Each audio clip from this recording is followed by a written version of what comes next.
let's talk a little bit more about your lists of do's and don'ts as a ring announcer. You don't have to go to all of them, but what are some of the main ones? I think a big one to do is Chris Jericho is a big babyface, and we're in Chicago.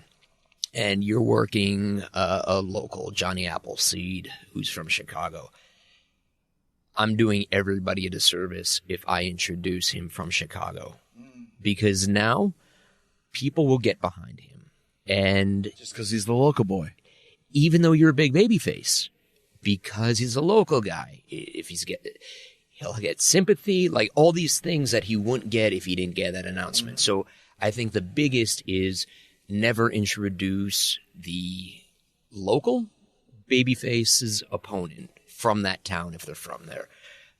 Little things I do if somebody's from the same hometown, or if you're a heel, if we're in Winnipeg, Manitoba, and you're a heel, typically, unless we make a big deal out of you being from there, I'm just going to say you're waiting. I'm going to skip over your hometown for that one. So a lot of times I make minor modifications. Last week we were in Rochester, New York, which isn't Long Island, but Tony Nese was working Orange Cassidy. And I didn't want to say Strong Island, New York, because some people might catch on to New York and get behind him, but he's working Orange Cassidy. So I don't want to do anybody a disservice. So that's my biggest one. A lot of times in AEW, guys have come up to me and said, hey, can you announce my hometown like this? And I think to myself, okay, and I'll always hear everybody out because I appreciate anybody who comes up to me. That means they're really trying.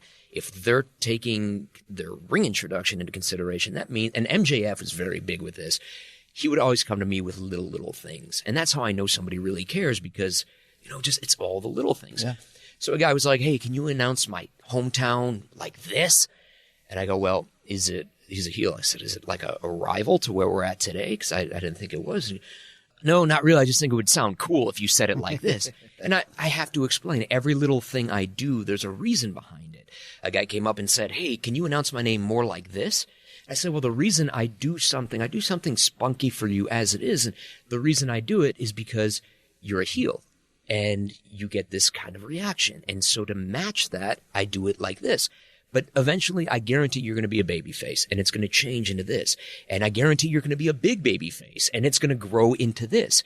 And if you do that now, the reaction, the introduction that I give you, I try to match the reaction that it's going to get. Because you don't want to give this big babyface announcement of your hometown to a heel who's not going to get that kind of reaction. I'm doing you a disservice. I'm doing the crowd a disservice. I'm doing something to help magnify what you want to get and what you're going to get. Right. So little things like that. If guys come up to me with requests, I'll always take into consideration. But there's a lot of times the requests just there's a reason for it. There's a reason behind every little thing I do. Let's talk about the few times you've had to do physicality.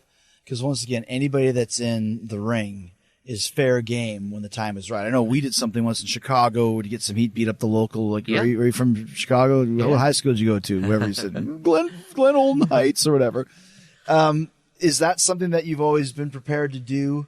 Is it something you just take into account and say, I got to do it? Does it bother you when you have to be involved in that respect? I'm happy to do anything I can for the show, right? I'm a prop, and anything I could do to help whatever the guys want to do or the company wants to do, I'm there for it. The only real downside to that, and as a kid who wanted to be a wrestler, like, that's awesome. But the downside is you have to go from whatever happens to being back in the ring, whether it's later in the show or the next week, as a straight ring announcer, prop, professional, there to be a ring announcer. And then there's that awkwardness. So I get choked out and beat up by the Nexus. And now every time Daniel Bryan comes to the ring, first they're like, they would chant that I got him fired.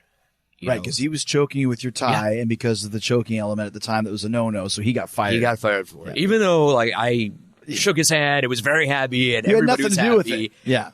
And we talked right after it happened. Everything was cool, but the fans in every arena at every house show for the next 2 months, every time I came out, they booed and chanted his name. And as they're chanting his name, I'm like, I like him too. So it just makes it uncomfortable, like going forward. So when you guys, the Inner Circle, beat me up, it was a bit uncomfortable every time I was in the ring with you for the next month or so after that, until people kind of forget about it. So always happy to do it, but it's like, don't forget, I have to go back to being a ring announcer who doesn't, I don't want to have like a weird thing every time you guys get in the ring.